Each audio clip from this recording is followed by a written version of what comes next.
বন্ধুরা, এখন বর্ষাকাল চলছে, বাইরে বৃষ্টি পড়ছে, আর খেয়াল করে দেখবেন সন্ধেবেলা হলেই রোজ বৃষ্টি পড়ছে।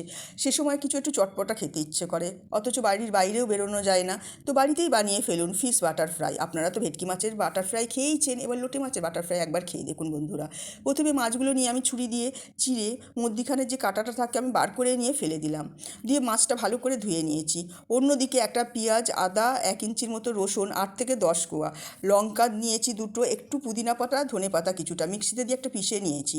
একটা পাত্রে 1/2 কাপ কর্নফ্লাওয়ার, 2 চামচের মতো চালের গুঁড়ো, পরিমাণ মতো নুন, সামান্য হলুদ, চাট মশলা 1 চামচে, একটা ডিম ফেটিয়ে আমি রেখে দিয়েছিলাম সেটা দিয়ে আমি গুলে নিয়েছি। আমি জল দিইনি কিন্তু, ভালো করে ফেটিয়ে নিয়ে আমি কর্নফ্লাওয়ারটাকে আমি গুলে নিয়েছি।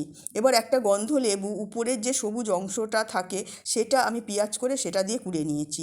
সাদাটা গেলে কিন্তু তেতো হয়ে যাবে, শুধু সবুজ অংশটা নিয়েছি। হলুদ পরিমাণ মতো দিয়েছি, গোলমরিচ গুঁড়ো সামান্য, নুন পরিমাণ মতো, লাল লঙ্কার গুঁড়ো 1/2 চামচে, পেঁয়াজ রসুন আদা বাটা যেটা বেটে রেখেছিলাম সেটা দিয়েছি। হাফ গন্ধরাজ যে লেবু আছে আমি হাফ কেটে নিয়ে রসটা পুরো দিয়ে দিয়েছি। দিয়ে ভালো করে মেখে আমি 10 মিনিটের মতন ঢাকা দিয়ে রেখে দিলাম মাছটা।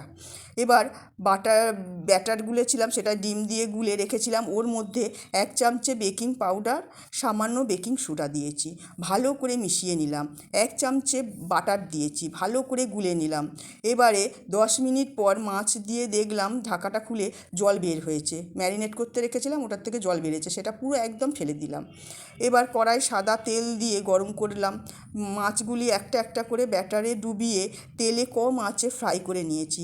বন্ধুরা, এত মচমচে আর সুন্দর খেতে হয়েছে। আমি পেঁয়াজ, লেবু, লঙ্কা, টমেটো সস দিয়ে গরম গরম পরিবেশন করেছি। বন্ধুরা, অনেকেই লোটে মাছ খান না, একবার এইভাবে বানিয়ে খেয়ে দেখবেন, ভালো লাগলে লাইক আর সাবস্ক্রাইব করতে ভুলবেন না।